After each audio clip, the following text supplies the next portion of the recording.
Memphis, Tennessee, a city that has always known how to keep its secrets, the kind of city where fortunes are built in glass towers downtown, and the people who clean those towers ride the bus home before sunrise, invisible as weather. On the 14th floor of one of those towers, a man sits alone in a darkened office. He has just read something he cannot unread, a file, 23 years old. His own handwriting in the margin, 10 seconds of his time, 2 words, a decision he made without thinking, 2 words that changed someone's life. He doesn't know yet that she is already in the building. He doesn't know yet what she has become in spite of him. Because of herself, entirely, stubbornly, quietly herself. But in 8 hours she will walk through the front door. And nothing in this building, not the glass, not the titles, not the careful architecture of who belongs where, will ever be quite the same. She spoke 9 languages. For 15 years nobody asked. This is the story of what happens when someone finally did. 5:15 in the morning, Memphis, Tennessee. The kind of dark that hasn't decided yet whether it's the end of night or the beginning of something else. Loretta Voss was already awake. Not because the alarm went off, because it never got the chance. Her body had learned, somewhere across the last 15 years, to beat the clock to the punch.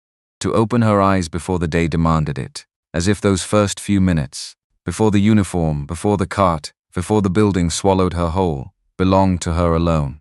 She stood at the kitchen counter in her navy uniform. Same counter, same coffee maker with the small burn mark on the base from a candle she'd lit during a power outage 3 winters ago. Same crack in the linoleum near the refrigerator that she kept meaning to fix and never did. The podcast was already playing.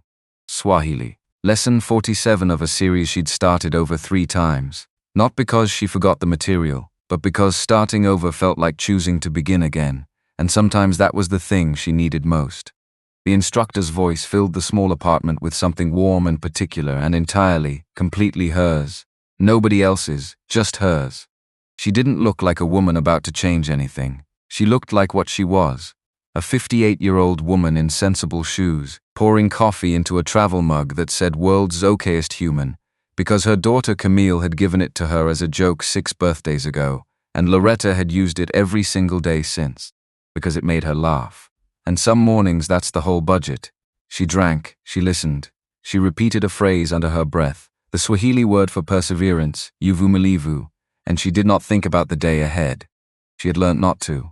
Thinking about the day ahead was a luxury for people whose days held surprises worth anticipating. Her days did not hold surprises, or so she believed. On the bus she read the Süddeutsche Zeitung, not today's edition. Last week's. Bought from a used bookshop on Beale Street for 60 cents because the man behind the counter thought old German newspapers were worthless, and Loretta had never corrected him. She liked the weight of the paper. She liked reading news that had already settled. Events that had already become history by the time they reached her hands. The man in the seat beside her glanced over once, then twice, then he went back to his phone and forgot about her. They always forgot about her. That used to hurt. Somewhere around year 4 or 5, it had shifted into something quieter. Not acceptance exactly, more like a fact of weather, the kind you dress for without expecting it to change. She turned the page, finished an article about economic restructuring in Bavaria, folded the paper, put it in her bag. The bus stopped, she got off. She walked to Caldwell International, 43 stories of glass and steel in downtown Memphis, one of the largest logistics companies in the Mid-South, and she badged in through the side door. Not the main entrance with its revolving glass panels and the security desk where people in good suits signed in with their names. The side door, the one the cleaning crews used, the one with the chipped paint on the frame and the handle that stuck if the weather was damp, which in Memphis was most of the time. She knew which way to lean into it. She always knew. She got her cart from the storage room, checked her supply list against the schedule, started on the ground floor. Jerome Hadley was already there, 62 years old, broad-shouldered, quiet in the way that mountains are quiet, not empty, just settled into something that had taken a long time to arrive at. He was checking inventory in the supply closet when Loretta came in, and he looked up and he nodded. That was it. Just a nod. But she'd learned the difference between nods over 15 years. The nod from the executive who doesn't see you. The nod from the receptionist performing politeness. The nod from the security guard doing his job. Jerome's nod was different from all of those. Jerome's nod said, I see you, you're here, that matters. He never said it out loud, he didn't have to. She nodded back, took her cart, went to work. She'd found out about Jerome's past by accident in her 3rd year on the job. She'd been cleaning the break room on the 8th floor, late, past midnight, the building nearly empty, and she'd found a photograph face down under one of the tables. A class photo, 23 teenagers in rows, stiff and grinning the way teenagers grin when they've been told to smile. And in the corner, younger, with a beard he no longer wore, Jerome Hadley. She left it on his desk the next morning with a post-it note that said only, "Found this downstairs." He came to find her on her rounds that afternoon. He didn't explain immediately. He just fell into step beside her, which was unusual enough that she slowed down and looked at him properly. 22 years, he said finally. I taught math at a public high school in Knoxville. She waited. There was a student. Marcus Webb. Good kid. Sharp. He was riding his bike home one afternoon, right outside the school gates, and a truck came around the corner too fast. He stopped walking for a moment. It wasn't my fault. The investigation was thorough. Nobody blamed me. Nobody said anything to me directly. A pause. But I could see his desk from where I stood at the board, and one day I couldn't stand up anymore. Loretta didn't say she was sorry. She'd learned that sorry doesn't always land right. Sometimes what a person needs isn't your sorrow. It's just your presence, your willingness to keep moving alongside them without requiring them to be fine. So she kept pushing the cart, and he kept walking. That was the beginning of the only real friendship she had in this building. What she didn't know then, and what she would only understand much later, was that Jerome had figured her out long before she figured out him. He had seen her reading the German newspaper on the bus during her 2nd week. He had heard her humming something in what he eventually recognized as Arabic while she cleaned the lobby windows on a Tuesday evening. He had noticed the small vocabulary notebook she kept tucked inside her cart, spiral-bound, its covers soft from handling, filled with columns of words in different inks because she used different pens for different languages. He never mentioned it.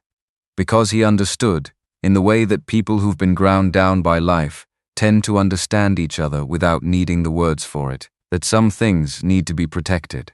Not because they're fragile, but because the world isn't always ready to receive them. And until the world is ready, the kindest thing you can do is make sure they're still there. 15 years in, the crack in the linoleum, the travel mug, the podcast, the notebook in the cart, Loretta was not the woman she had been at 35. But she was not less than that woman either. She was something that doesn't have a clean name in English. In Portuguese, she had once found the word saudade, the ache of something loved and lost, though it wasn't quite right. In Japanese, there was mono no aware, the bittersweet awareness of things passing, which came closer. In Swahili, her podcast teacher had used a phrase she returned to often, kupotea na kupatikana. To be lost and to be found. She thought about that phrase on the bus sometimes. She wondered quietly which one she still was. There was a before, there is always a before. Loretta Voss, née Beaumont, had grown up in a 2-bedroom house in North Memphis. Her mother worked double shifts at the hospital laundry. Her father drove long-haul trucks across 4 states and came home smelling like diesel and distance. They were not people who sat still. They were people who moved, who pushed, who got up when the floor knocked them down and kept going, not because life was kind to them, but because stopping was simply not in their vocabulary. She had been good at school. Genuinely, noticeably good. The kind that teachers flagged in their notes and other kids resented and nobody quite knew what to do with in a neighborhood where academic ambition read as reaching above your station. She married Deshaun Voss at 24 because she loved him the way you love someone when you're young enough to love without conditions and wise enough to know the difference between warmth and heat. He was funny. He was steady. He believed in her with a directness that she found both embarrassing and necessary, like sunlight you haven't earned but need anyway. Camille came that same year, 1990. 2 years later, Loretta got the scholarship. She was 26, later than most of her classmates, not that she cared. She enrolled at the University of Tennessee on a full linguistics scholarship and wrote the first 40 pages of her thesis, Language as Identity Preservation in Diaspora Communities, in a state of concentrated, quiet joy she has not quite matched since. She was writing about something she already knew in her body. Language as the thing you carry when everything else gets taken. Language as the last room that's yours. Deshawn coughed through that first winter, blamed it on the cold, then the spring. Then the summer refused to fix it. The diagnosis came in 1994: non-small cell lung cancer. Stage 3. Loretta came home. She did not go back to school. There was no dramatic decision, no moment of standing at a crossroads. One day she was a graduate student writing about language and identity. The next she was a wife and a mother and a caregiver, and the only person standing between her small family and complete unraveling. She did what had to be done, because it had to be done. Deshawn fought for 3 years. He was stubborn that way. Stubborn in the quiet, deliberate way of someone who had decided that time was the one thing worth spending carefully. He held on past every deadline the doctors gave him. Made it to Camille's 7th birthday. Insisted on getting to church on Christmas morning even when he could barely stand long enough to dress himself. He died in January 1997. Loretta was 31 years old. And for years afterward, people said to her, in voices they meant to be comforting, "With everything you've been through, doing this well is more than enough." She smiled when they said it, because what else do you do? But she never believed it, not once. She kept going. Other jobs, translation work, freelance contracts with hospitals and courthouses and community legal organizations, temp work when the contracts dried up, a stretch at a nursing home because the hours fit around Camille's school schedule. She built what she could build with the materials available to her, which were considerable in some ways and insufficient in others. And she never stopped learning languages. Not because she had a plan, not because she could see where it was leading, but because language was the one practice that cost nothing except attention, and it kept her connected to the part of herself that existed outside of circumstance. The part that was curious, the part that was still reaching. In 2001, she was 35 years old. Camille was 11. Loretta had spent 4 years building a steady freelance translation practice. Hospitals, courts, a few private clients, and she decided it was time to try for something with more structure. A regular paycheck, benefits, a desk of her own. She applied to Caldwell International for a position as International Relations Coordinator. She had 6 confirmed language certifications.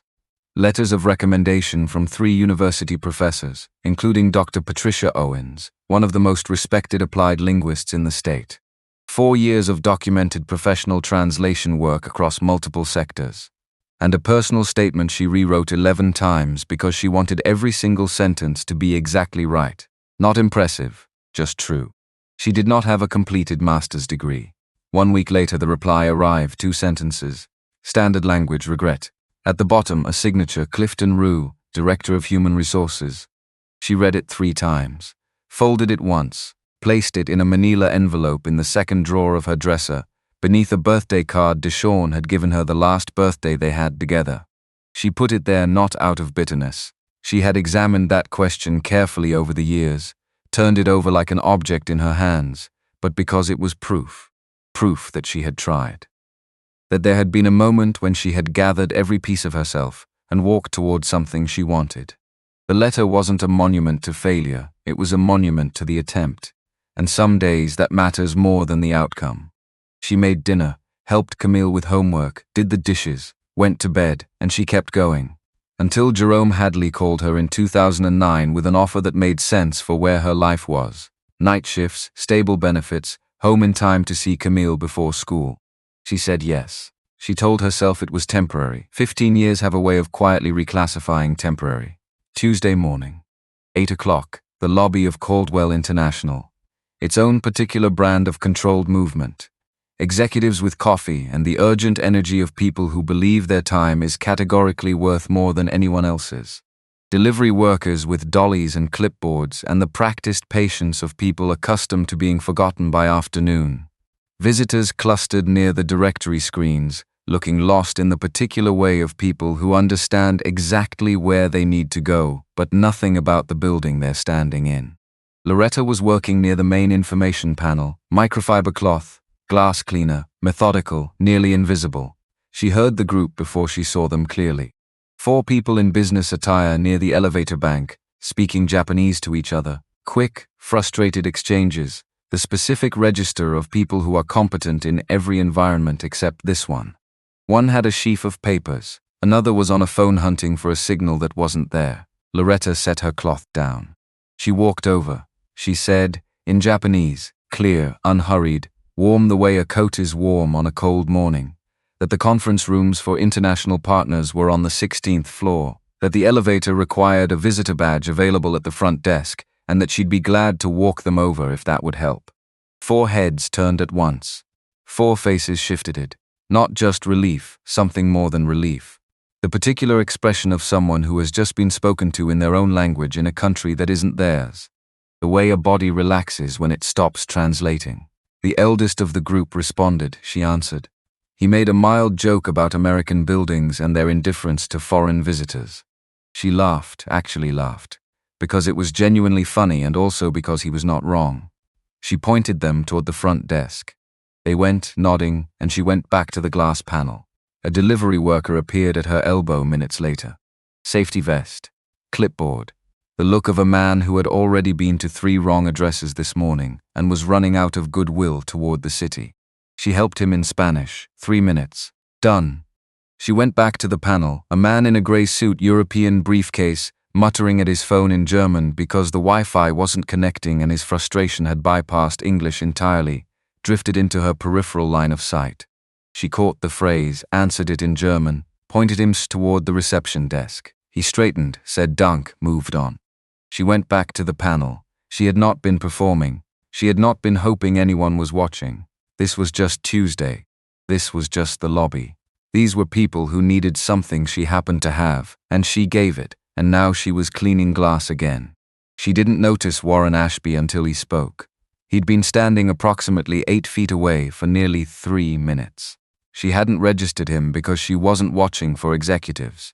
They existed, in her experience, at a slightly different altitude than the rest of the building, present but not intersecting, like weather happening at a different elevation. Excuse me, she turned. Tall. 64, she would learn later, though his face carried the particular weight of a man whose authority had stopped feeling exciting and started feeling like something he was required to carry everywhere.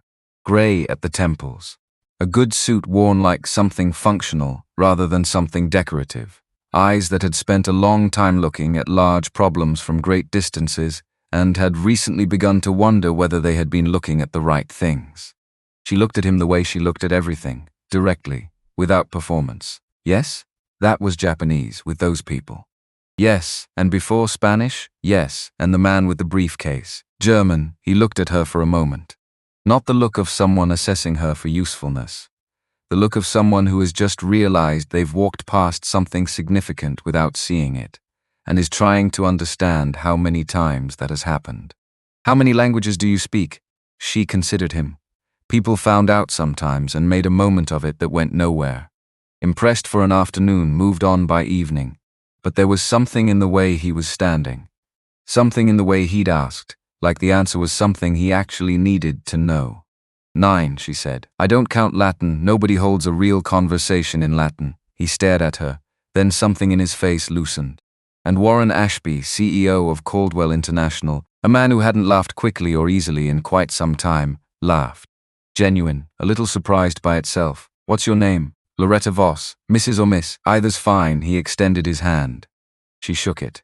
Firm, no ceremony, the handshake of someone who had nothing to prove. Warren Ashby. I'd like to talk with you if you have a few minutes.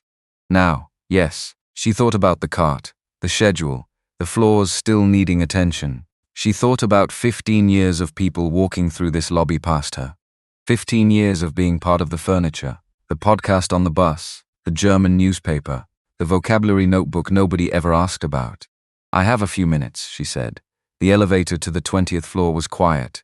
She stood with her hands folded in front of her. The particular stillness that takes years to develop. Not the stillness of someone suppressing feeling, but of someone who has learned where to put things while other things are happening. How long have you been here? He asked. 15 years. He absorbed that. She watched him absorb it. I've been CEO for 16, he said. She didn't say anything. There wasn't anything useful to say to that. His office was large. Glass on 2 sides, Memphis spread below in the morning light. Intricate and indifferent, and going about its business without reference to anything happening 20 floors up. Behind his desk, a world map covered most of the wall, color-coded pins marking clients, partners, supply routes. The logic of a global operation rendered in plastic and paper, and the accumulated decisions of 2 decades. On the side table, a photograph of 2 daughters at what appeared to be a college graduation, one of them mid-law. A conference award from 2019 with a fine layer of dust on its base. The kind of dust that accumulates when something stops being handled. A tray of espresso cups, clean, unused, waiting for an occasion that kept not arriving. She sat across from his desk, straight-backed. Her eyes moved through the room without hurry, reading it the way she read everything. Not for impression, just for information. What a room holds tells you something about what the person inside it values and what they've stopped noticing. "I'll be honest," he said. "I didn't plan to have this conversation today." "Most people don't," she said. He almost smiled. "How does someone who speaks 9 languages end up cleaning floors?" She looked at him, measuring whether the question was genuine or the beginning of something else. It was genuine. "You want the truth?" "I wouldn't have asked otherwise." She exhaled, the slow exhale of someone picking up something heavier than it looks, before they've decided whether they're going to carry it. "I grew up in North Memphis. My parents worked hard, pushed education the way some people push religion, like it was the only door that mattered. I got a scholarship to UT at 26 late, but I got there linguistics. I was partway through a master's thesis when my husband got sick." She didn't look away. "I came home. He died 3 years later. I had a daughter, no savings, no partner who stayed. I did what I could find. Translation work, freelance contracts with hospitals and courts, temp jobs when the contracts dried up. A nursing home for a stretch because the hours fit around my daughter's school schedule. And then Jerome Hadley offered me something here in 2009, stable hours, health insurance from the first month. Those 2 things mattered more to me than the title on the door." Ashby listened the way people rarely listen, entirely, without building his response in the background.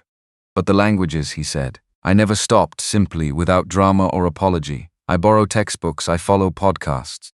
I read papers in 5 different languages on the bus to work. It's the one thing I do that's entirely mine. That nobody assigned to me or took from me or gave me permission to do." A pause. "Most people never asked. They see the uniform and they assume the rest." The words settled in the room. "Assume." He sat back slightly. "Did you ever try for something else?" he asked. "Once." Something shifted very slightly in her expression. Not grief, not bitterness, just the particular flattening that comes when someone touches something they've made peace with but haven't forgotten. It didn't work out. She didn't elaborate. He didn't push. But he reached for a notepad and wrote something, and she watched him write. "What are you writing?" she asked. He looked up, ideas, a few of them. She said nothing. He said nothing. Outside the glass, Memphis went about its Tuesday morning, ordinary, unknowing, completely unaware that something was shifting in a room 20 floors above it that smelled like leather and old coffee, and the particular quiet of decisions being made. That evening, Camille called.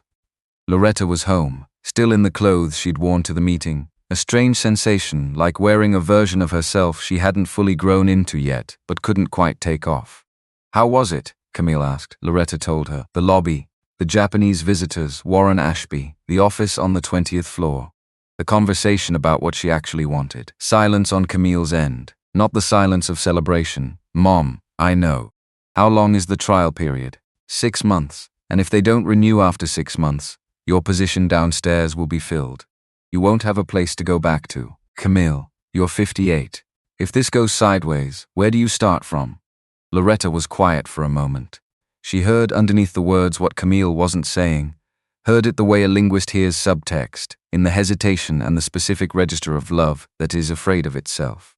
Camille had spent her childhood watching her mother hold everything together by will alone, absorbing disappointment after disappointment without visibly breaking. She wasn't protecting herself from something. She was protecting Loretta, and she was not entirely wrong to worry. "I know all of that," Loretta said. "Then why?" Loretta looked around her small kitchen, the counter, the coffee maker, the crack in the linoleum near the refrigerator. "Because for the first time in 15 years I talked about the future without mentioning a bill." Long silence. "You noticed that too?" Camille said, quietly, like something she'd been holding on to. "You mentioned it 2 weeks ago. I've been thinking about it since." A different silence, something shifting inside it. "Okay," Camille said. "Okay, Mom. Thank you, baby." "Don't thank me, just..." Be careful. After they hung up, Loretta sat for a while. She thought about the pins in the map, the Dusty Award, the way Ashby had laughed at the Latin comment like something in him had remembered how to do it. She thought about 15 years of mornings, the uniform, the podcast, the notebook, all of it carried privately, in the hours before the building asked anything of her. Then she got up, opened the second drawer of her dresser, took out the manila envelope, looked at the letter inside, 2 sentences, standard language dated 2001. The signature at the bottom, Clifton Rue, Director of Human Resources. She folded it, put it back, closed the drawer. She took her building ID from the lanyard, navy, block letters, faculties across the bottom, and held it for a moment. Then she put it in a small box on the shelf above her dresser, not the trash, not hidden away. Just set aside, with intention. Because that badge was 15 years of mornings. 15 years of the bus and the newspaper and the notebook and the side door that stuck in damp weather.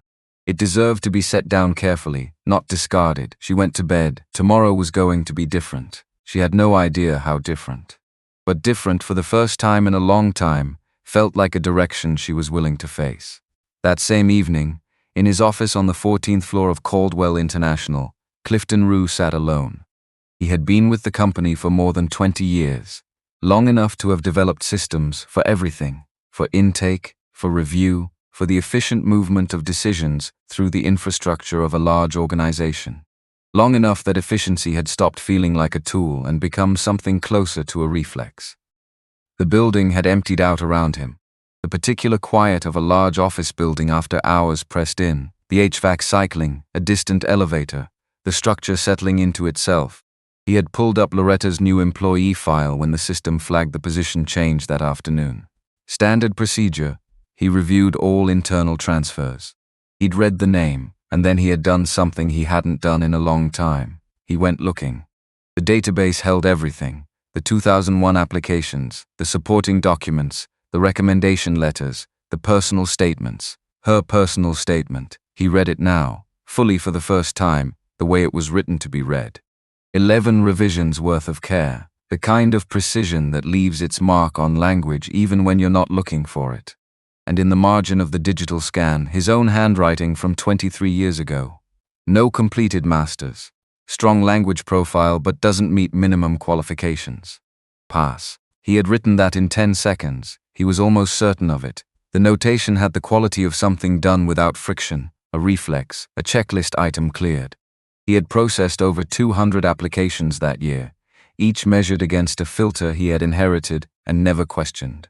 Credential present, credential absent. Next, he had not thought of any of them as people. That was the fact sitting with him now. Not guilt exactly, though guilt was inside it. Something larger, a widening. Like a room he thought he knew the dimensions of, revealing a door he'd never noticed before and couldn't now unsee. He thought about the 200 files from that year. About all the other passes. About the woman who would be on the 14th floor tomorrow, in a role that wouldn't have needed creating if he had read her application in 2001 the way it deserved to be read. He didn't know yet what to do with it. He only knew he couldn't unknow it. And sometimes, not always, but sometimes, that's exactly where the real work begins. Not with the gesture, not with the apology, just with a person alone in a quiet room, finally reading what should have been read a long time ago, and not being able to look away from what that means. Memphis went amber outside his window. The light dropped low. The building held its silence. Clifton Rue sat with it. Tomorrow, Loretta Voss would walk through the main entrance of this building. Not the side door with its chipped frame and sticky handle. The main entrance. She didn't know yet what Clifton had found. She didn't know what he was sitting with on the 14th floor. She only knew what she'd decided, alone, in her kitchen in North Memphis, with the podcast still playing softly, and the crack in the linoleum and the coffee maker she'd had for 12 years. She was going to try the main door, not to make a statement, not for anyone who might see her do it, but because she had spent 15 years knowing which entrance she was supposed to use. And this morning felt like the right one to choose a different one. Not because anyone had given her permission, but because she had finally stopped waiting for permission to arrive. The 14th floor smelled like fresh paint and quiet expectation, neither of which Loretta had requested. She stood in the doorway of her new office and took stock the way she took stock of everything, methodically, without rushing to a verdict. Small desk, clean surface, one window facing east, the morning light coming in at a low angle that would be useful in winter and blinding in summer. A plant in the corner, small, green, recently watered, placed there by someone who hadn't left a note. She appreciated that. The gesture without the performance of the gesture. She set her bag down, sat in the chair, tested it, swiveled once, which felt immediately ridiculous, so she stopped. International Cultural Liaison. The title on the door plate. She'd read it 3 times walking in. Still carried the faint quality of something invented for a film, the kind of role that exists in stories about people whose lives turn around, not in actual buildings on actual Tuesday mornings in Memphis, Tennessee. Except it was real, except it was hers. Except she was sitting here in a blazer she'd bought the previous evening from the clearance rack at a department store on Union Avenue, in a chair on a floor that didn't need mopping, in front of a computer she hadn't yet turned on. Which was fine. This was fine. She opened the desk drawer. Empty, as expected. New positions come with empty drawers. She reached into her bag and took out 2 things she'd brought from home. Her vocabulary notebook, spiral-bound, its covers worn soft from years of handling, the kind of object that has absorbed so much use it's become an extension of the hand. And the small box she'd carried from the shelf above her dresser, inside it the old building ID, navy lanyard, block letters, facilities. She placed the notebook in the drawer. She placed the box beside it, closed. Then she opened her computer and she got to work. Clifton Rue arrived at 8:47. She heard him before she saw him. That particular walk, deliberate and measured, the gait of a man whose body has so thoroughly internalized the rhythm of authority that it no longer requires conscious effort. He knocked once, didn't wait, he was carrying a folder thick. He set it on a desk without ceremony. Good morning, Mrs. Voss. Good morning, priority list for your first weeks. The Korean situation is the most urgent, 3 months unresolved, the account manager is out of options. Dubai contract needs a secondary review before it goes to signature. Sao Paulo vendor dispute has been sitting since Q2 and is starting to affect the partnership. He looked at her. Or rather, he looked in her direction, which is a meaningfully different thing. Think you can manage? I'll need a few hours with the files, of course. And then he left. No handshake, no welcome. No glad to have you here or let me know what you need. None of the standard social maintenance that people deploy when they're trying to make a new person feel like less than furniture. Just the folder. Just the door clicking shut. Loretta looked at the folder for a moment. Then she opened it and started reading. She didn't register Beverly Rue until that afternoon.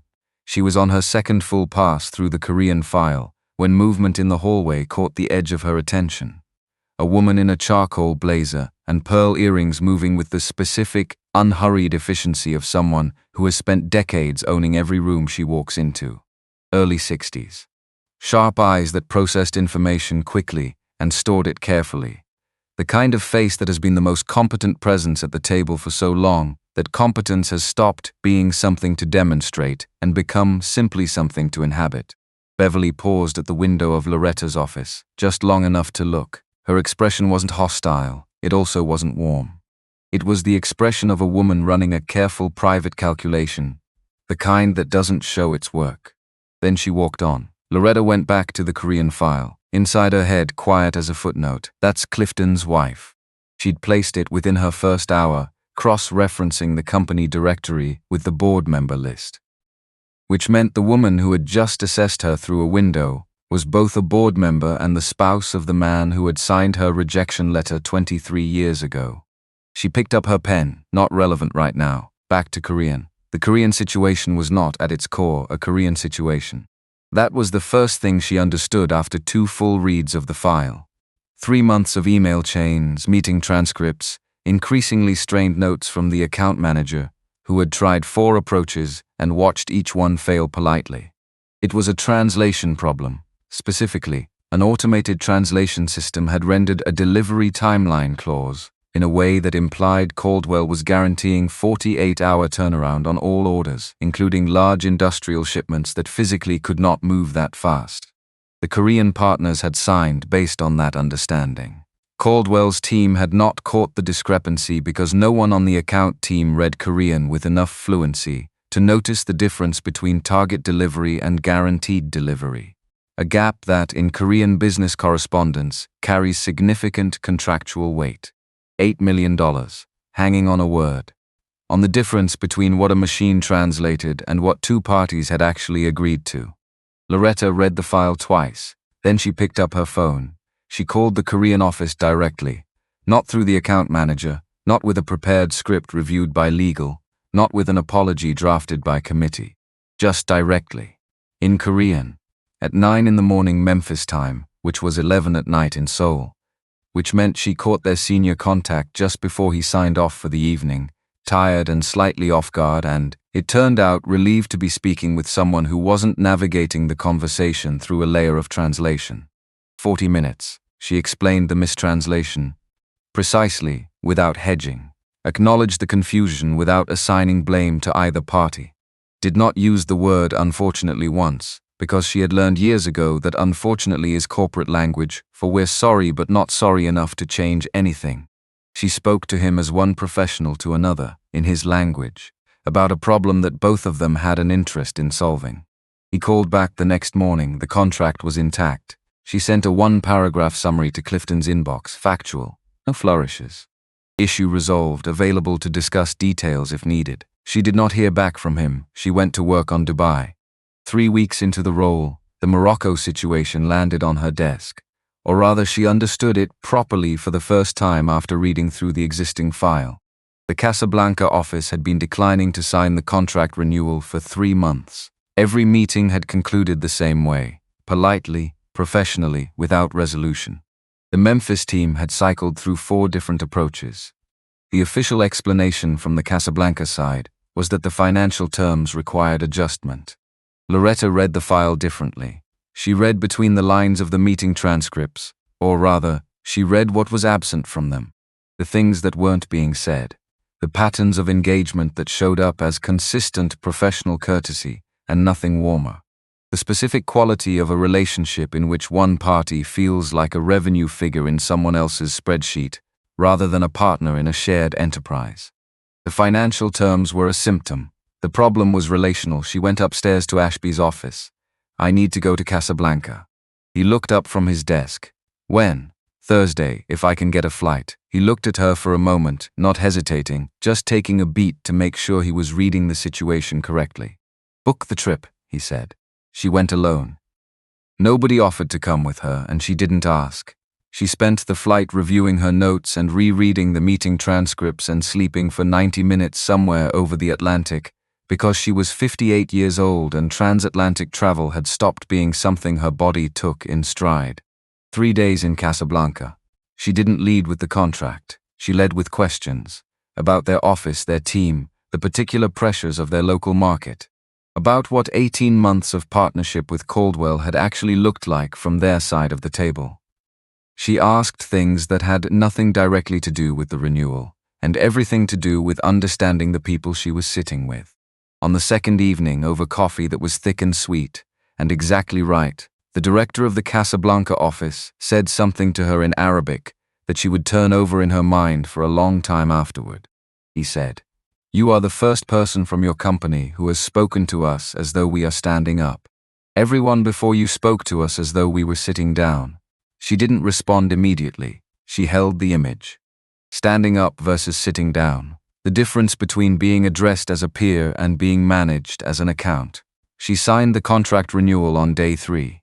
She flew home Sunday, got to Memphis after midnight, drove from the airport with the window cracked because the night air was doing something mild and good and she wanted to feel it. Went to bed, slept for 10 hours. Monday morning she filed her report, 3 pages. She outlined the financial adjustments clearly. They were modest and reasonable, but she spent equal space on the structural issue. Caldwell's international communications had been, for 18 months, consistent and professional and entirely transactional. The Casablanca team had felt processed, not partnered. That gap had nearly ended a significant relationship. She included 3 specific recommendations for how future international meetings should be structured differently. She sent the report, then she went to work on Sao Paulo. Clifton Rue read both of Loretta's reports in full. He didn't tell her this. He read them in the evenings, after the floor had emptied, in the particular silence of a large building after hours, that he had always found better for thinking than the noise of the workday. The career summary, the Morocco report, the Dubai analysis, notes from a week 4 internal check-in she had filed without being asked to. He didn't go back to the 2001 archive. He didn't need to. What he had read that first night was already in the room with him every time he opened one of her documents. It traveled with him into each meeting, each review, each morning he walked past her office on the way to his own. You don't need to reread something to carry it. Some things you read once and they stay. What he was trying to understand now was something more specific, how a person develops the kind of judgment her Morocco report demonstrated. The ability to read between the lines of a formal business relationship and correctly identify the actual problem underneath the stated one. That wasn't something you learned from a credential. It was something you built over years of paying close attention to people, in situations where the stakes were real and the margin for error was narrow. She had been doing exactly that, for 23 years. In hospitals and courtrooms and community organizations, in rooms where people came in frightened and disoriented and needing to be understood across more than one language. She hadn't been waiting to be given a useful role. She had been useful continuously, in rooms that never made it onto a resume. He found himself arriving earlier in the mornings. Beverly noticed. She noticed most things about him after 31 years, but she didn't say anything directly. She just watched him with the particular attention of someone who has learned that when Clifton goes quiet in a specific way, something is working itself through. She knew better than to interrupt the process before it was ready to surface. It surfaced on a Tuesday evening, over dinner. Beverly had read the Morocco report that afternoon.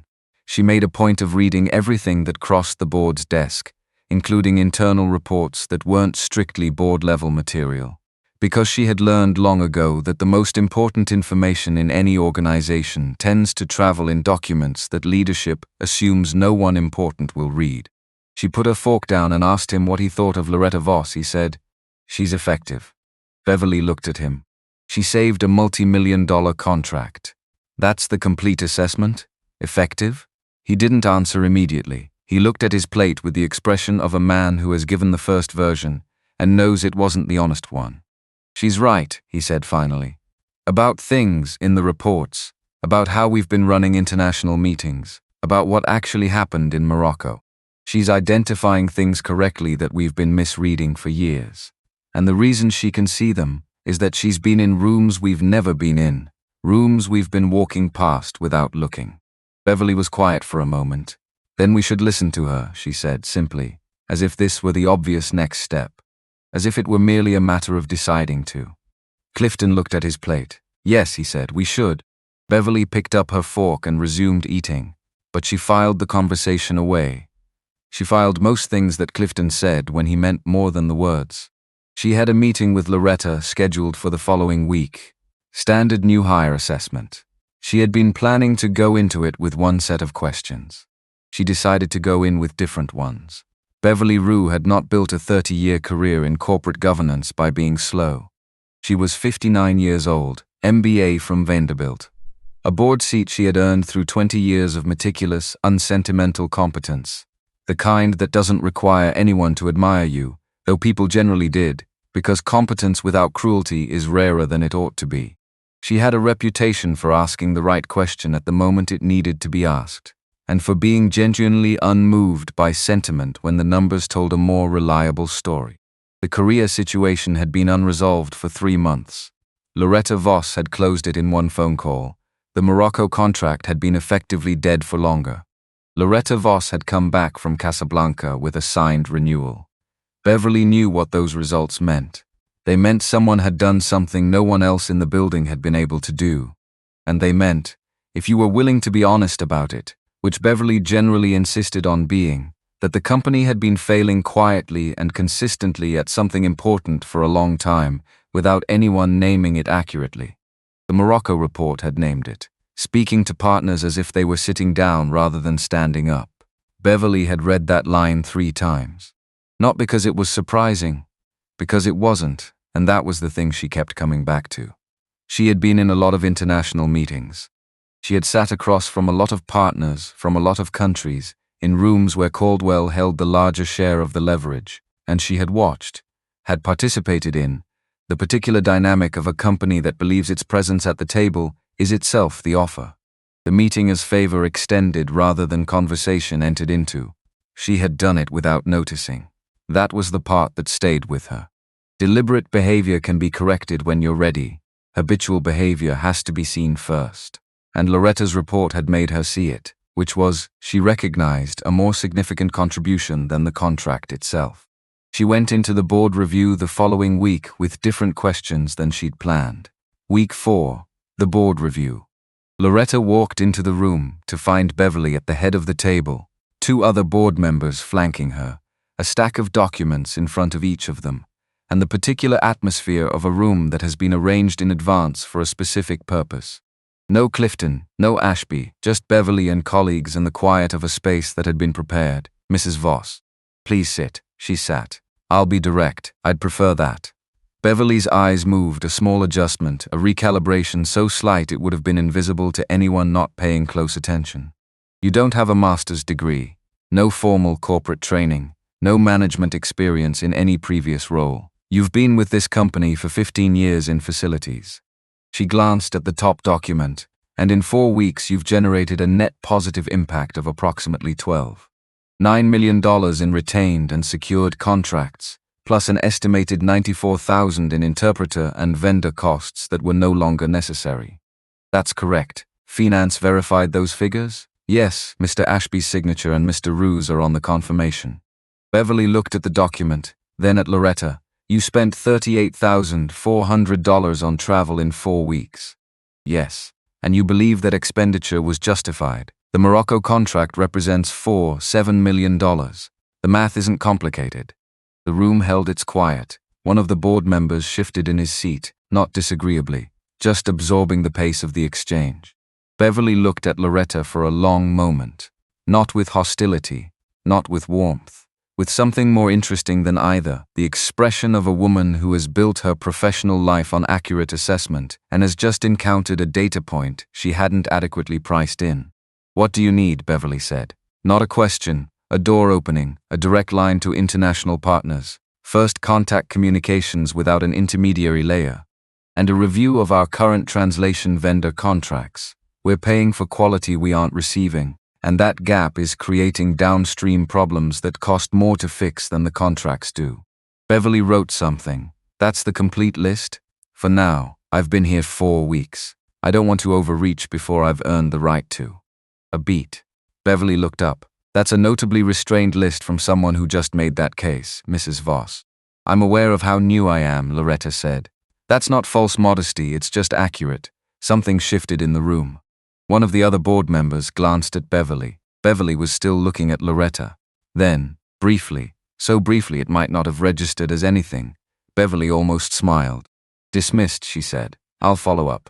Loretta stood, picked up her notepad, walked out at the same pace she'd walked in. In the elevator, pressing 14, the internal monologue arrived with its usual lack of ceremony. Okay, that was either very good or it was the end of something, and there is genuinely no way to know which one from inside the moment. She wrote something down. People write things down when they're interested or when they're building documentation against you. Both are possible. Stop catastrophizing, you answered honestly. That's all you can do. She went back to her office. She drank a full glass of water. She opened the Sao Paulo file. Week 6, Tuesday, International Partners Meeting. Tokyo, Seoul, and Berlin on the same call. 3 time zones, 2 standby translators. Loretta had submitted the materials the previous Friday, confirmed the video connection twice, reviewed the agenda that morning. She had done everything correctly. Except that at 7 minutes before the call, an email arrived from the Tokyo liaison coordinator.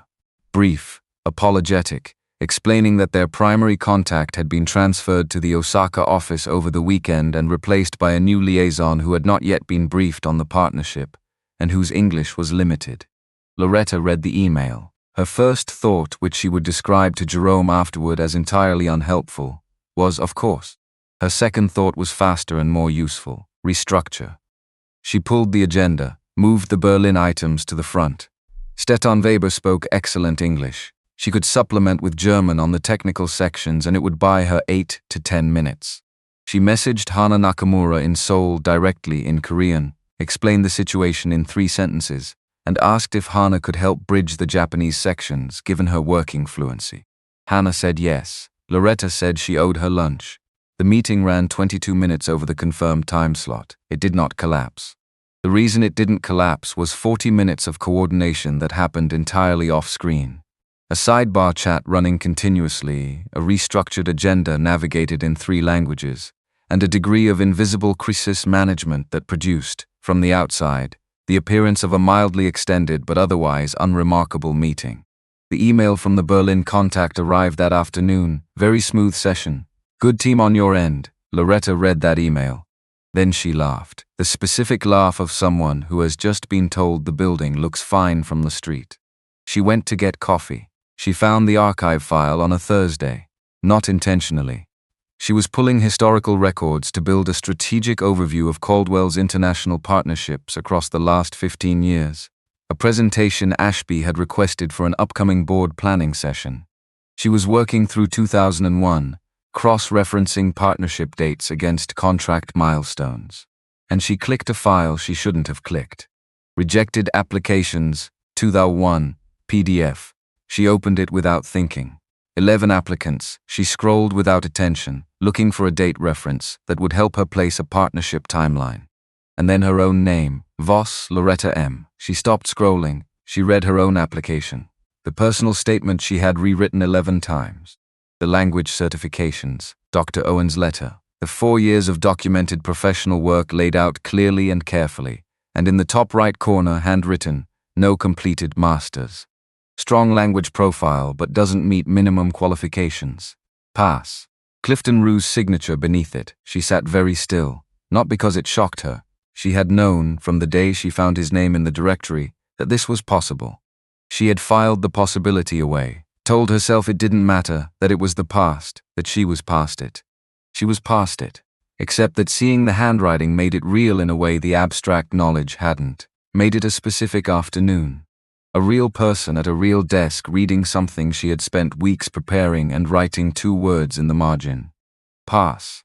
And moving on to the next file, she closed the document. She went back to the partnership timeline. She did not look up from her screen for the next 38 minutes. What she didn't see was Clifton Rue, who had been at the other end of the conference table for the last 20 minutes, reviewing his own documents, and who had glanced up at the precise moment she opened the file, who had watched her stop scrolling, who had recognized, from the barely perceptible shift in how her shoulders held themselves, a single millimeter of tension arriving and being immediately controlled, the exact moment she found what she found. He said nothing, but now they both knew. And they both knew the other one knew.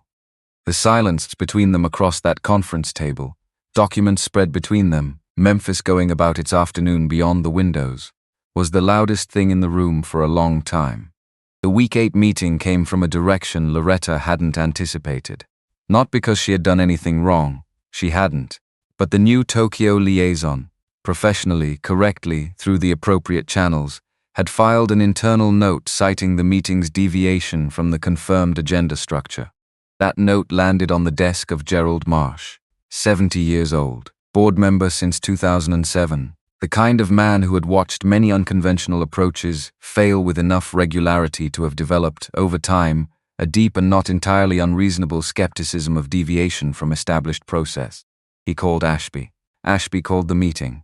Loretta walked in to find Marsh, Ashby, Clifton, and Beverly all present. She registered the configuration immediately. Took her seat. "Walk us through the Tokyo situation," Marsh said. She did, completely. The liaison change with 7 minutes notice, the restructuring, the sidebar coordination, the outcome. The meeting ran 22 minutes over the confirmed slot, Marsh said. Yes, disrupting an agreed agenda. The agenda was disrupted before I touched it. By circumstances outside our control, yes, which I then managed within a 12-minute window using available resources, by improvising, by adapting. There's a meaningful difference. Marsh looked at her over the top of his glasses with the particular expression of a man who has already decided something and is performing the courtesy of a conversation that might alter that decision. "Mrs. Voss, you've been here 8 weeks. No formal background in corporate operations. We've extended significant latitude and resources. But situations like this, may I respond?" He stopped, mildly surprised to be interrupted. The Tokyo partnership is Caldwell's highest growth account in the Asia-Pacific region over the last 3 years, she said. Last Tuesday's meeting included initial discussion of an expansion proposal your team has been trying to advance for 7 months. That proposal is still active. The relationship is intact. The meeting concluded with all 3 partner groups in agreement on next steps. She reached into her folder, set copies of a document in front of each person at the table. These are the follow-up communications I sent to Stefan Weber in Berlin, Hana Nakamura in Seoul, and the Tokyo team the following morning. Each in their own language. Each confirming the next steps discussed, acknowledging the scheduling extension, and laying foundation for the expansion conversation. She let them read. Marsh read his copy. His expression didn't change, but something in the quality of his attention shifted. Beverly was working through the German section, her eyes moving with the focused speed of someone cross-referencing against prior knowledge. Clifton was looking at the table. Ashby was looking at Loretta. "That will be all for now," Ashby said. She stood, picked up her folder, and left the room at the same pace she'd entered. In the elevator down to 14, she held herself together the way she'd learned to hold things. Not suppressing the weight of it, but distributing it, spreading it across her body so no one place bore too much. "You have 3 files that need review before end of day and a call with Berlin at 4. That's what's next." "That's the only thing that's next right now." She went back to her office, reviewed the files, took the Berlin call. And then, at 5:47, she gathered her things and walked to the parking structure. She got in her car, started it, put her hands on the wheel, and sat there. The parking structure was half empty at this hour. The fluorescent light in her section had been flickering for 3 weeks. Someone had filed a maintenance notice. The light continued to flicker. Some things don't change just because you document them. She was thinking about Marsh's face. The word improvising delivered in a tone that suggested it was a polite synonym for out of her depth. She was thinking about the folder she'd put on the table and whether it had landed right. She was thinking about whether the same action, the same folder, the same numbers, would read differently in that room depending on who delivered them. She was thinking about the archive file. Pass. 2 words in 10 seconds. Her phone rang. "Jerome. Your car's still in the structure," he said. "It's 8:45. I know. You coming eventually?" A pause. She heard distantly the sounds of the service level, the elevator machinery, a cart, the specific acoustics of the lower floors she knew better than any others. "I'm coming down," he said. "You don't need to, I know." He knocked on the passenger window 5 minutes later. She unlocked the door. He got in. They sat for a while without talking. "You know why I haven't gone back to teaching," he said eventually. "Marcus Webb. I told you that part. The other part is that after enough time, staying away stopped requiring effort. It became easier than going back. Easier to be somewhere that didn't carry the specific weight of that particular loss." He looked straight ahead through the windshield at the half-empty structure, the flickering light, the cars that didn't belong to anyone who was still here. "Even if that meant being somewhere that wasn't where I was supposed to be." She didn't say anything. "There's a difference between avoiding something painful and choosing to live smaller than you are," he said. "I did both for years and convinced myself they were the same decision." The light flickered. The structure was very quiet. "I don't think you're done," he said. "I think you're in the hard part. That's a different thing from it not working." She looked at her hands on the wheel. "What if they decide I'm not worth the disruption? What if they do? Then I'm 58 years old starting over from nothing." "You were 58 years old not starting." That was also hard. Different kind of hard. She thought about that, held it. "Go home," he said. "Come back tomorrow, do the work." "That's the whole strategy?" "That's all it's ever actually been." He got out. She watched him walk back toward the service entrance, the door that stuck in damp weather, the entrance she had used for 15 years. She sat for another minute, then she started. The car drove home. Made coffee. It was too late for coffee and she made it anyway. Sat at the kitchen table with her vocabulary notebook open to a blank page, and in Arabic, in careful letters across the top line, she wrote one word. Saber, patience, endurance, the specific variety of strength that doesn't announce itself, the kind built not from resistance but from continuing. She went to bed. She was back at her desk by 7:15 the next morning, earlier than anyone else on the floor. The break room at 7:15 a.m. was, she had learned over 8 weeks, the most honest room in the building.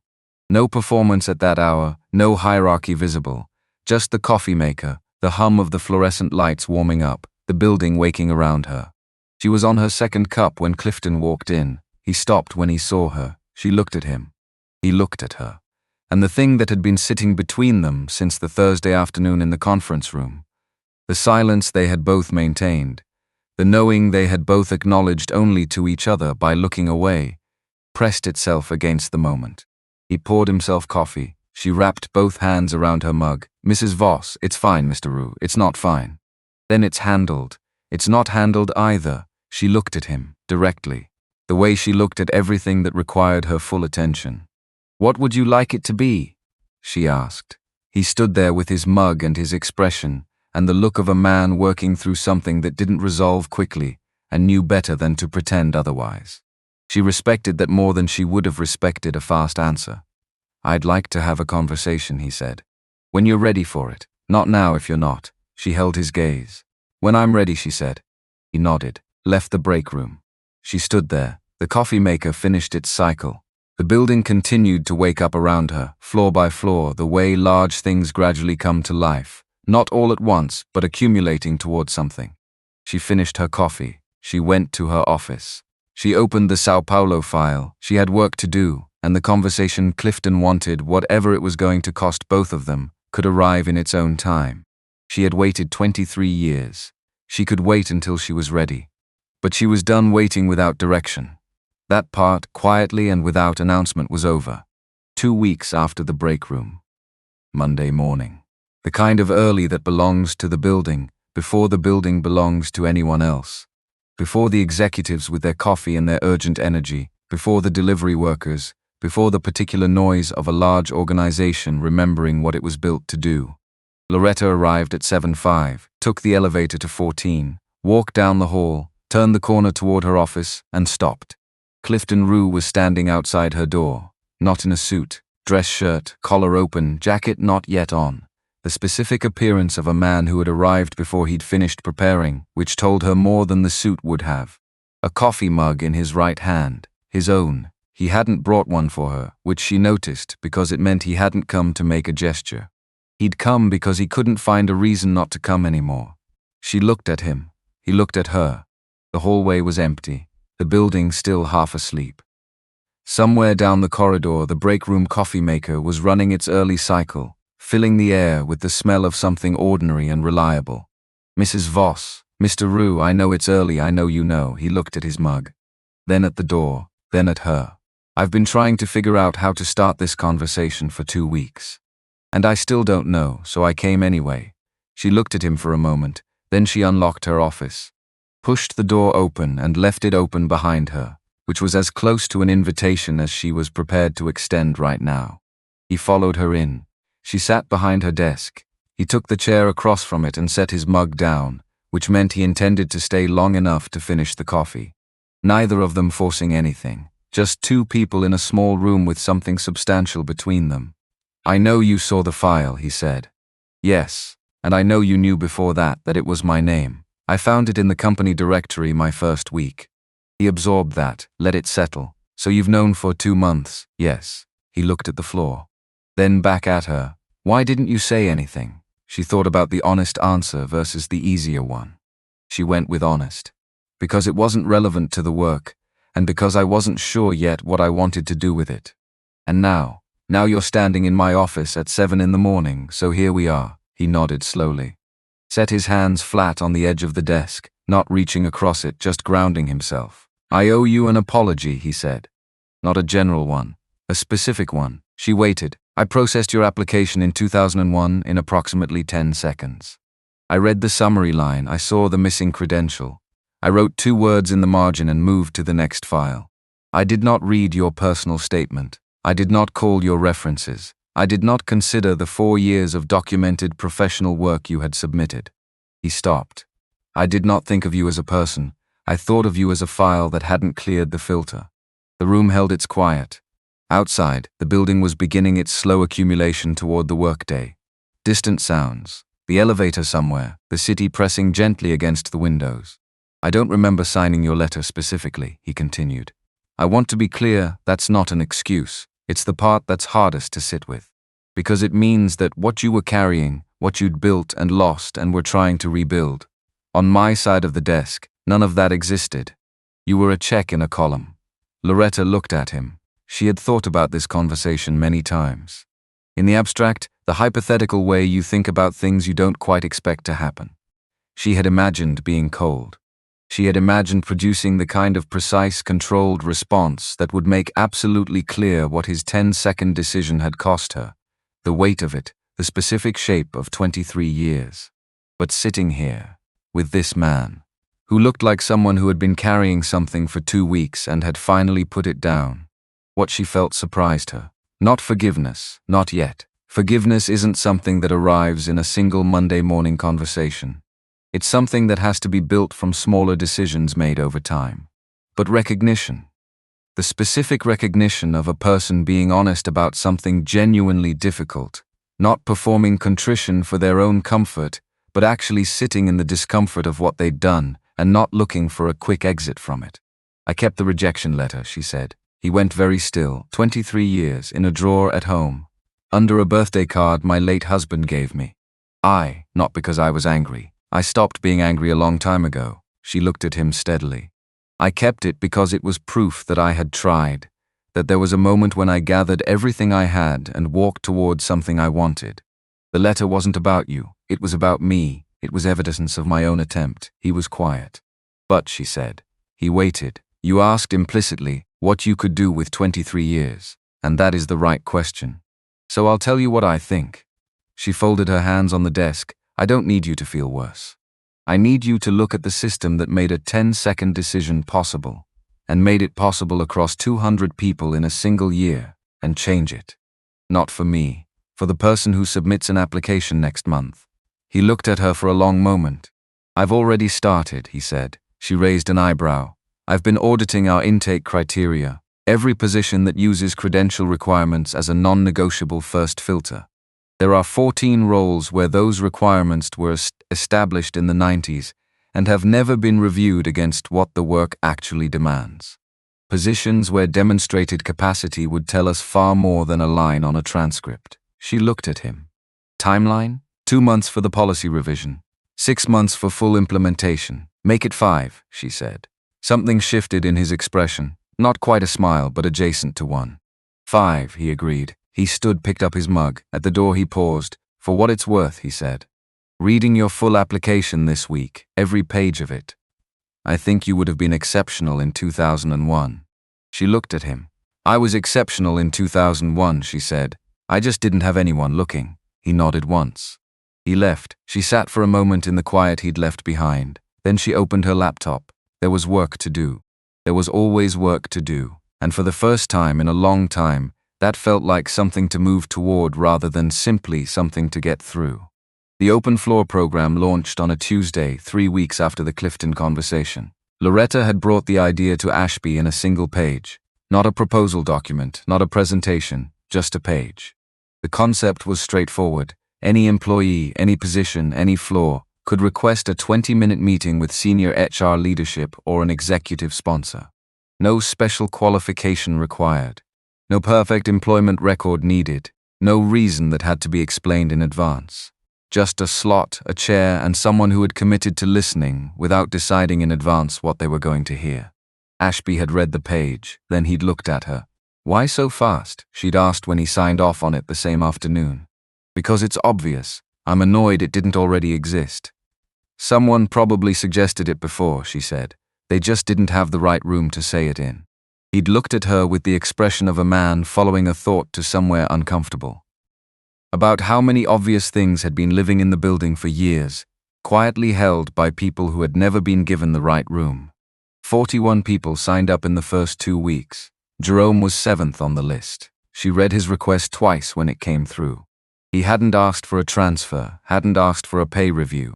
In the notes field, which most people left blank because they didn't know what to put there or didn't trust that anything they wrote would be received charitably.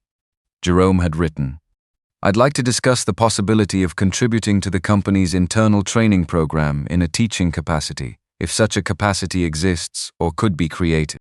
She sat back. Thought about a photograph face down under a break room table on the 8th floor, 23 teenagers in rows. A younger man in the corner with a beard he no longer wore.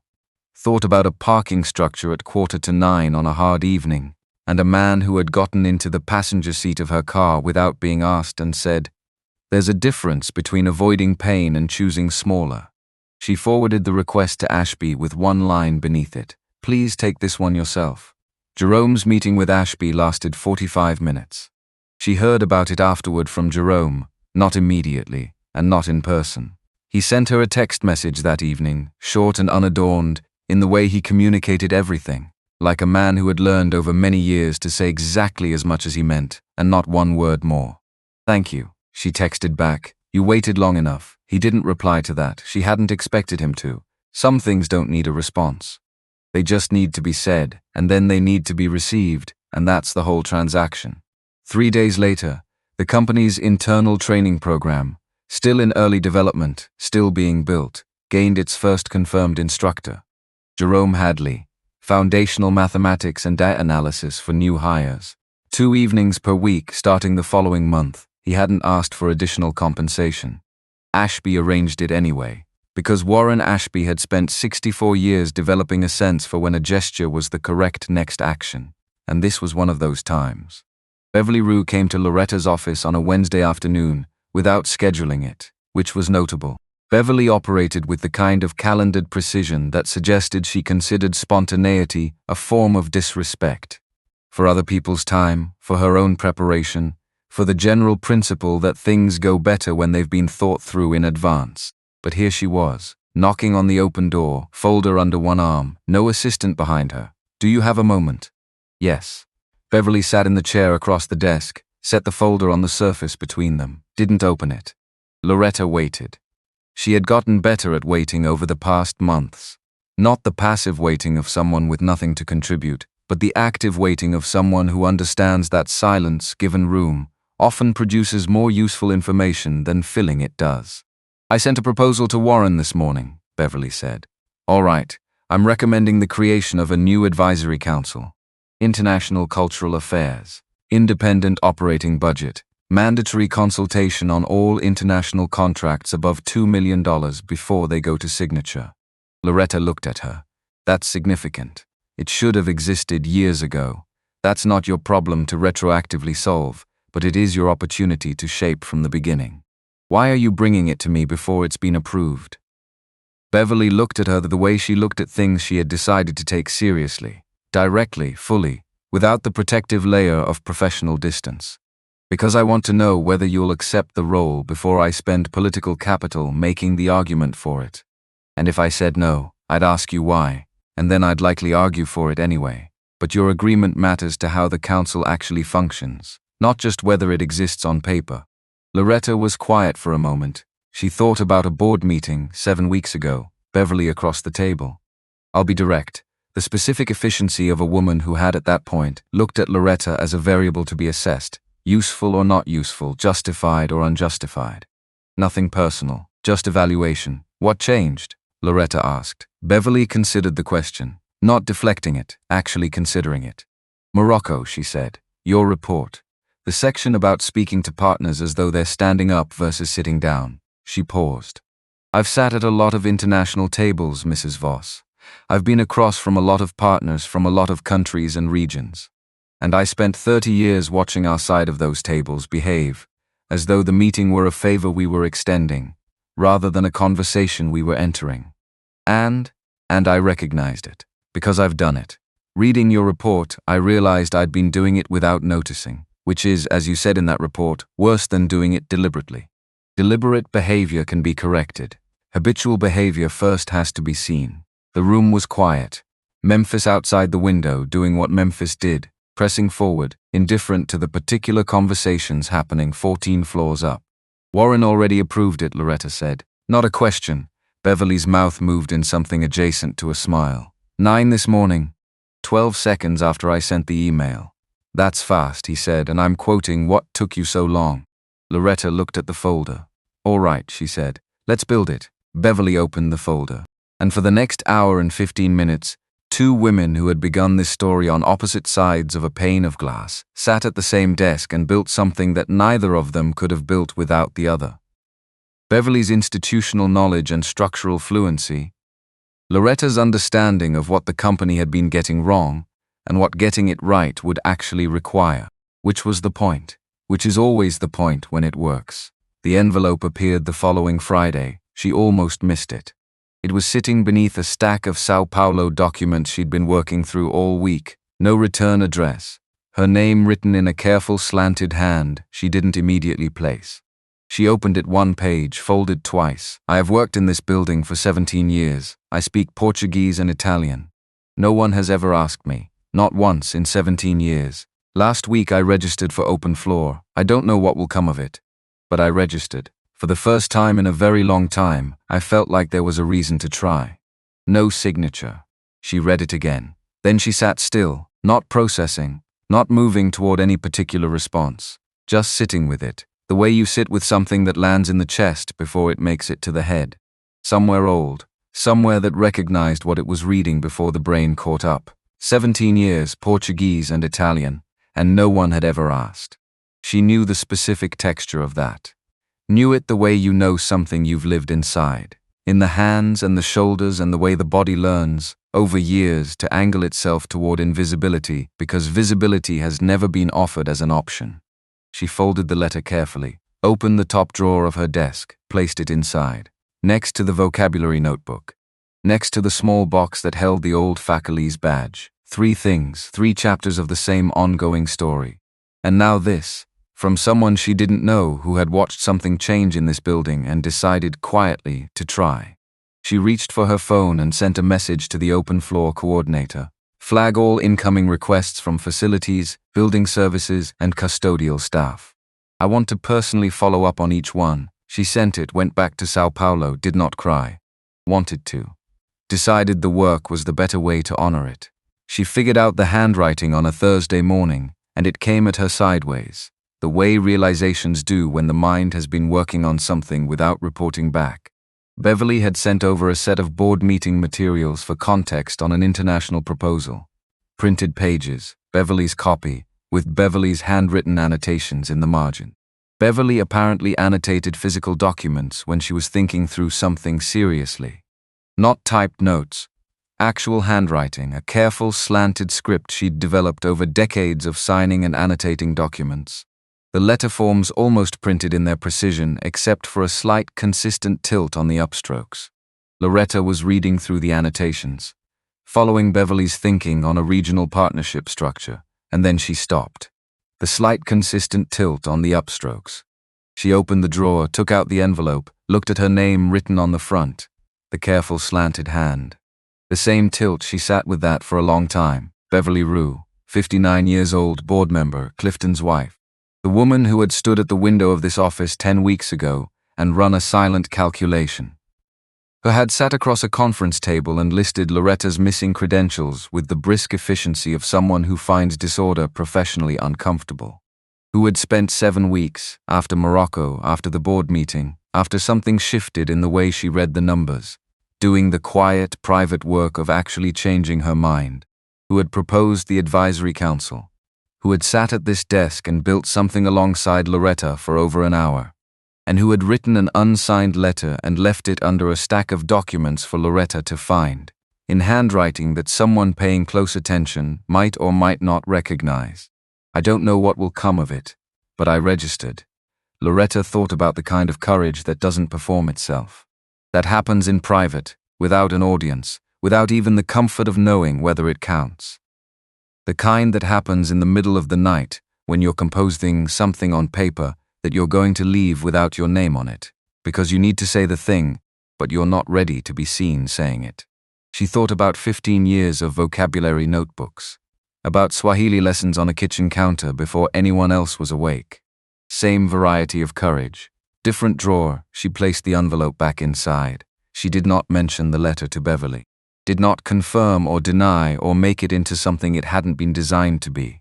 Beverly had written something private and meant it that way, and that deserved to be respected. Not exposed, not converted into a warm moment for someone else's benefit. But she noticed, and Beverly, who was extremely perceptive and had been paying careful attention to Loretta for weeks, knew that she had noticed. And Loretta, who was also extremely perceptive, knew that Beverly knew, and neither of them said a word about it. Which was, in its quiet way, its own kind of language, the kind that doesn't need translating. The Leadership Summit was held in Cincinnati in late October. 400 people in logistics, supply chain, and international trade. A conference hotel with the specific atmosphere of a room designed to look impressive while being entirely interchangeable with 50 other conference hotels in 50 other cities. The kind of event where people attend panels about operational excellence and leave with tote bags containing branded merchandise they will use twice. Ashby had submitted Loretta's name as a speaker 6 weeks earlier. She found out when the conference organizer emailed her directly, and her immediate internal response, lasting approximately 4 seconds, was no. What? No, the response that came overnight was different. What would you actually say? And once she had that question, she had the answer. Not a motivational speech. She had sat through enough of those to know what they produce. 40 minutes of warmth followed by the parking garage and everything exactly as it was. She wanted to say something true. Something that would still mean something on Monday morning when people were back at their desks. She wrote it herself. No draft from communications, no speechwriter. She wrote it the way she wrote everything, plainly with attention to each word, treating language as the precise instrument she had spent 30 years learning it to be. She stood at the podium in a dark blue dress Camille had spent 3 weeks insisting she needed. For the occasion, Mom, you need something for the occasion. And Loretta had eventually surrendered and they'd gone together and it was the right dress. She looked out at 400 people and she said, I want to tell you something that isn't in the program. The room settled. I cleaned floors in a Fortune 500 building for 15 years, same building, same floors, same cart. I did this while speaking 9 languages, while reading newspapers in German and Arabic on the bus to work, while filling vocabulary notebooks I kept in my supply cart, because language is how I stay myself, and staying myself was the one thing I had complete control over. Nobody moved. I'm not telling you this for sympathy. I'm not here to inspire you in the way that feels good for 40 minutes and evaporates on the drive home. A small, real sound moved through the audience. Not quite laughter. Something more honest. I'm telling you because somewhere in your building right now, in your facilities department, your mailroom, your parking structure, your kitchen, there is a person with a skill or a capacity your organization desperately needs. And they are not in your meeting. Not because they haven't earned it, but because no one has looked at them long enough to ask. Real quiet. The kind that happens when 400 people arrive at the same uncomfortable thought simultaneously and sit with it. The question isn't why that person is where they are. Life is complicated. People end up in places for reasons that have nothing to do with their capacity. The question is what you do tomorrow morning, when you walk through your lobby, when you pass the person with the cart or the mop or the clipboard. Whether you keep walking, which most of us do, because we're busy and distracted and it's easier, or whether you stop. She looked out at the room. You don't have to restructure your entire organization this week. You don't have to rewrite your hiring policy tonight. But you could tomorrow morning stop. Look at someone, ask their name. She let it sit. That's where it starts. It started for me with someone who stopped. Who looked, who asked. She stepped back from the podium. The applause began with a few people who were certain, then built as the room decided together. Then it was all 400, and it was loud and warm, and she stood there and received it, without minimizing it. Without the reflexive smallness that had been for a long time her first response to being seen, she let it arrive. After near the coffee station, a young man found her. Late 20s, conference lanyard, the look of someone who had been preparing what to say for the last 20 minutes and still wasn't sure he had it. Monsieur Voss, yes. My mother is a housekeeper, hotel housekeeper. 19 years she looked at him. She speaks 4 languages. Croatian and Italian from growing up. Spanish she learned on the job, just from being around people every day. And she's been teaching herself Mandarin for the last 2 years from recordings she plays in her room at night. He stopped. His voice had shifted slightly. I never told people what she did. When people at work asked about my parents, I said she worked in hospitality. Like that framing was more somehow. I've been ashamed of that. For a while now, I wanted to say it out loud to someone. Loretta set her cup down. You said it to me because you needed somewhere it would land right, she said. He nodded, eyes bright. Call her tonight, Loretta said. Tell her you're proud of her, not for the languages, for who she is, the way she moves through her days. Mean it when you say it. I will. And then go back to your building and look at the people in it, the way you'd want someone to look at your mother. He nodded, more than once. The nod of someone trying to make something permanent. She picked up her coffee. There were more people to speak with and a flight in the morning, and she was 58 years old, and 4 hours in heels was a commitment she would pay for later. On the flight back, she sat by the window and called Camille somewhere over Kentucky. How did it go? Camille asked. Well, really well. How well? 400 people. They stood at the end. Then, Mom, I know. I was wrong, Camille said. When you first told me about the position, I said you didn't have an exit strategy. That if it went wrong, you'd have nowhere to go back to. I was scared, and I dressed that up as practical advice. You were looking out for me. I was scared of watching you get hurt again. That's different. A pause.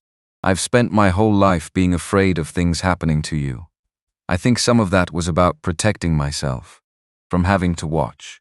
Loretta looked out at the dark country below, the lights of small cities moving past. You lost your father when you were 7, she said, and you watched me hold everything together alone for 30 years. You learned early that things can go, that the floor can drop without warning. Yes, I know where that fear lives. I helped put it there partly, by making things look more effortless than they were, by not letting you see how much some of it cost. Mom, it cost a lot sometimes. There were stretches I didn't know how I was going to get through the week. But I kept going because I held on to the part of myself that existed outside all of it. The notebooks, the languages, the newspapers on the bus. That part kept me whole. I know, Camille said quietly, and that same part is what they saw, in the lobby that morning. In Casablanca, in that room tonight, it was always the same thing, just finally in the right room. The line was quiet. I'm proud of you, Camille said, low, from somewhere real. I know you are, you say it every time you show up. That's always counted more than you know. They talked a while longer. Camille's rotation, a film she'd been meaning to watch, the ongoing serial situation which Loretta had opinions about, and Camille defended with the particular stubbornness she had inherited directly and without dilution. The ordinary texture of a relationship that has survived everything that could have ended it. When they hung up, somewhere over Tennessee, Loretta leaned her head against the window and closed her eyes. She was ready to go home Monday morning. 3 days later, Memphis in November, that specific gray-gold light, the air carrying the first real edge of the season, the city in the particular mood of a place that takes each new season seriously without being surprised by its arrival. Loretta arrived at 7:10, parked, walked toward the building. She reached for the side entrance out of pure muscle memory. 15 years of that door, that frame, that particular lean needed when the weather was damp. Her hand was already moving when she caught herself. She stopped, turned around, walked to the main entrance, badged through the revolving glass panels. Nodded at the security desk. Not as a statement, not for anyone watching, because old habits deserve to be noticed before they're changed. She went up to 14, turned on her computer, made her coffee, worked through her messages with the focused quiet that had become, over the past 4 months, the particular texture of her mornings in this office. Then she closed her laptop. She took the elevator down to the lobby, not for a meeting, not for anything scheduled, just because. The morning was still in its early phase, the overnight security finishing their last round, the reception desk just being unlocked, the lobby gathering itself for the day in the way a large space does when the first light comes in low and catches the floor. And near the far wall, near the information panel, the same panel she had stood beside 4 months ago with a microfiber cloth in her hand, a woman. 50, maybe 52, navy uniform. Hair silver and pulled back with the efficient neatness of someone who has learned that her appearance at work exists to be unobtrusive. Pushing a cart with the specific economical rhythm of someone whose body has memorized the route so completely that conscious thought is no longer required. Her eyes were aimed at the floor. Not sad, not visibly suffering. Just angled downward in the way that becomes habitual when you've spent enough time learning that looking up has never produced anything useful. Loretta knew that angle. She had worn it for 15 years. She crossed the lobby. "Good morning." The woman stopped.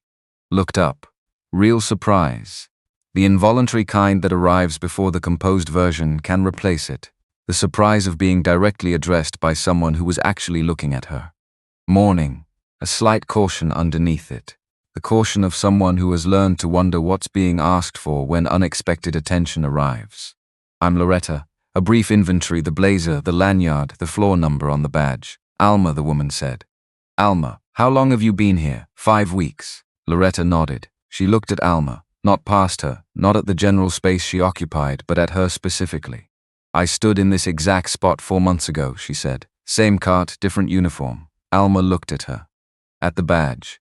Back at her face, recalibrating everything. "If you ever want to talk about anything, work or otherwise, my office is on 14.